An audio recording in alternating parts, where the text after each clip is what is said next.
La méthode No Yo-Yo by Beauty Sané vous présente ce programme.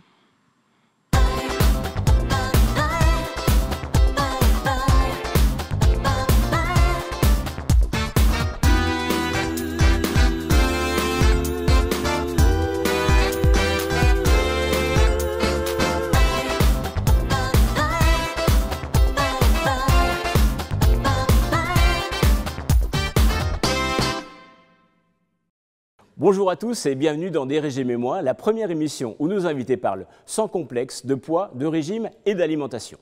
Notre invité a redonné ses lettres de noblesse au métier de boucher. Il parle de viande comme certains de peinture ou d'art, avec exigence et passion. Il s'agit d'Yves-Marie Le Bourdonnec.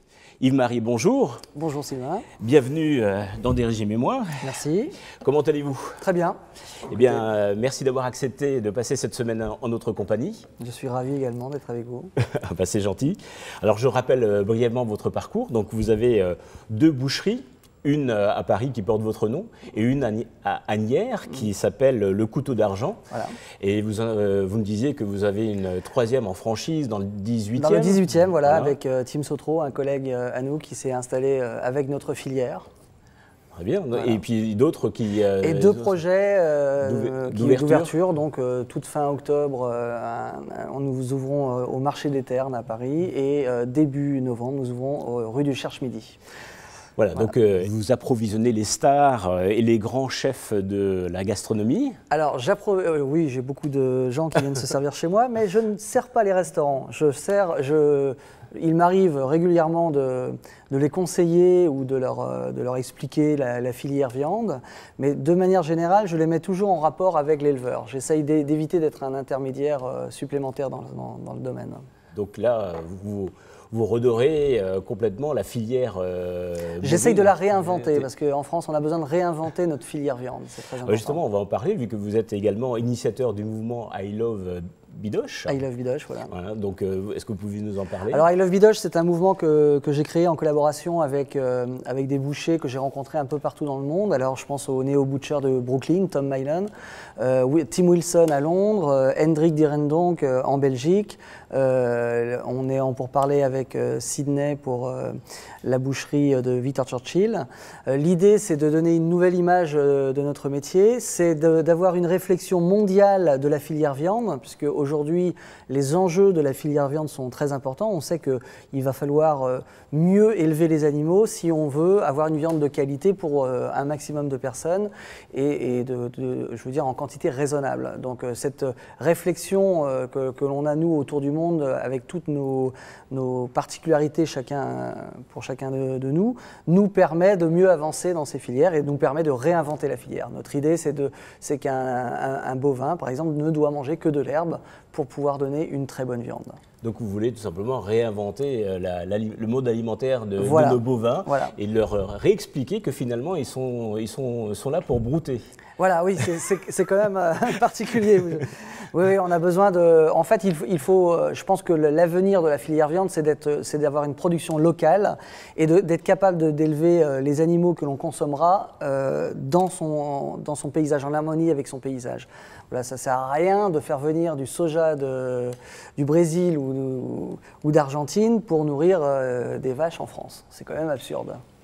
Ça date de quand, en fin de compte, à partir de quel moment qu'il y a eu un dérèglement en quelque sorte? La viande de bœuf en France est une consommation qui est assez récente. C'est jusqu'à la fin du 19e siècle, le bœuf dans les campagnes ne servait qu'à travailler les champs et la vache à donner du lait. Alors on leur faisait faire un veau, on consommait le veau et on consommait généralement la viande sur des animaux âgés quand ils avaient fait beaucoup de veaux et beaucoup de travail dans les champs. Ce qui fait qu'on faisait beaucoup de viande en sauce. Et c'est quand on a commencé à faire venir la viande dans les villes, chez les citadins qui ont beaucoup moins de temps pour la préparer, qu'on est venu à une consommation grillée et rôtie. Et l'élevage que nous avons initié à la fin du 19e, que les artisans bouchers ont initié à la fin du 19e siècle, qui était consacré à une viande bouillie, ne convient pas du tout aujourd'hui au modèle actuel qui est une viande grillée et rôtie. Et pour pouvoir répondre à cette demande, il faut des animaux beaucoup plus, qui ont des particularités différentes, c'est-à-dire beaucoup plus jeunes, des animaux qui se nourrissent d'herbe, parce que l'herbe, c'est plus facile, c'est plus vertueux comme système de nourriture. Et surtout, une bonne viande rôtie grillée, c'est une viande qui a peu de collagène et une viande qui a un bon équilibre de gras.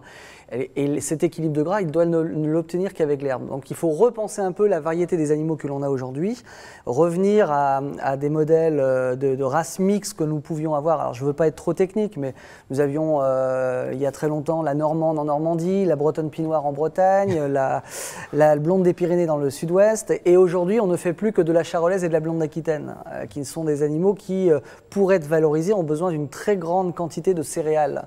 Et c'est ça qui est absurde, parce que nos éleveurs s'en sortent pas, ça n'est pas vertueux écologiquement parlant et ça ne donne pas une bonne viande. D'autre part, vous êtes également l'auteur de L'effet bœuf, voilà. Paru chez Michel Lafon, qui est en rupture pour le moment. Qui est en rupture et voilà. J'appelle Michel Lafon, pensez à rééditer L'effet bœuf s'il vous plaît.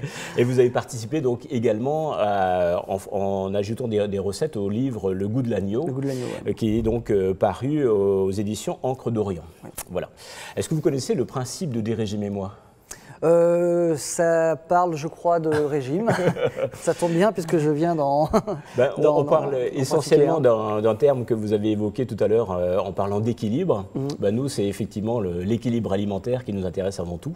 Et on va pouvoir l'aborder tout au long de cette semaine que nous allons passer ensemble en parlant effectivement de régime, d'alimentation, de goût, de plaisir et surtout de bien-être. Et comme c'est maintenant la coutume, eh bien, la première journée est consacrée à la silhouette. Et on va donc découvrir la vôtre à travers des photos. Et pour commencer, donc, on va pouvoir voir une première photo, et une photo qui date d'il y a plus d'une dizaine d'années, je crois. Qui date de 2007, ouais. 2007. 2007. Oui. Ouais. Donc là, vous avez... Alors, il faut expliquer, parce que faut expliquer pourquoi je suis dans cette tenue-là. J'ai participé avec une amie photographe qui s'appelle Martine Murat, à Agnières. Nous éditions régulièrement un calendrier chaque année, bien sûr, inspiré du calendrier des rugbyman, et puis pour rigoler surtout, et pour s'amuser. Et c'était mon tout premier, où j'étais encore plutôt mince finalement. Oui, parce que là, vous avez une silhouette plutôt svelte. Oui, je pense que la photo est très bien prise. Ouais. Il y a eu du travail de Photoshop, oui, c'est ça ? je retiens bien ma respiration. Donc la deuxième qui devait être à peu de choses près à la même période. C'est là, oui, même calendrier. Ouais. Donc là, vous êtes vous faites un peu plumé, je pense. Oui. Donc là, c'était pour la volaille. Et puis une dernière, un gentleman qui va vraiment plaire aux dames. Alors celle-ci est très récente, ouais. Celle-ci date d'il y a un an. Voilà. Donc là, toujours, votre silhouette n'a pas trop bougé, en fait. Vous voyez, c'est faux, parce que là, en fait, j'ai carrément... je pense que j'ai au moins 15 ou 20 kilos de plus que la précédente. Ouais. Mais je porte bien les kilos, finalement, vous voyez. Ouais, non, mais ça je les répartis bien. Vous les cachez bien, en quelque sorte. Je les répartis. Donc là, c'est une photo encore beaucoup plus récente. Là, on vous voit vraiment en tenue de travail, en quelque sorte. Et donc, quel bilan avez-vous au niveau de votre silhouette ? Bon, disons, ma silhouette, moi, en fait, j'en ai jamais pris conscience jusqu'à il y a quelques mois, parce que quand on passe la quarantaine, bien entendu, il faut savoir où on en est physiologiquement parlant. Donc, j'ai fait mon premier bilan sanguin il y a seulement 3 mois, où on m'a dit que mon taux de cholestérol était bien trop important. Alors, c'est vrai que je suis plutôt un gourmand. De par mon métier, forcément, je suis très tenté.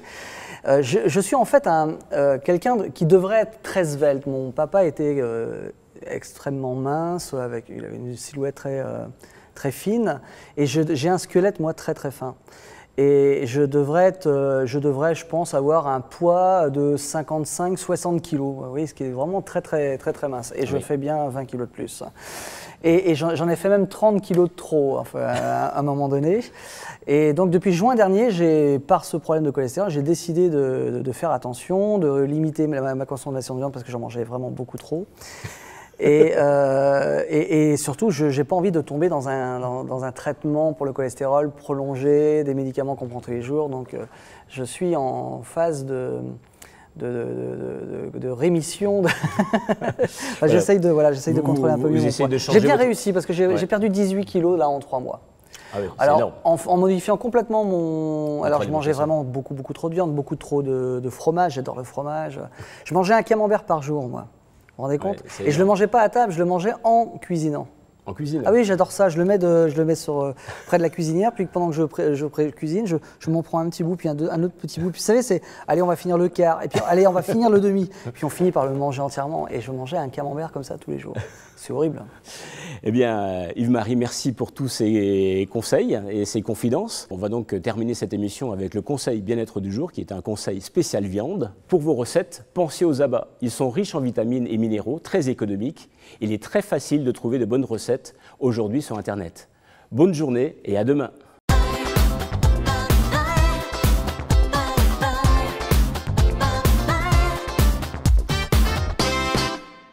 La méthode No Yo-Yo by Beauty Sané vous a présenté ce programme.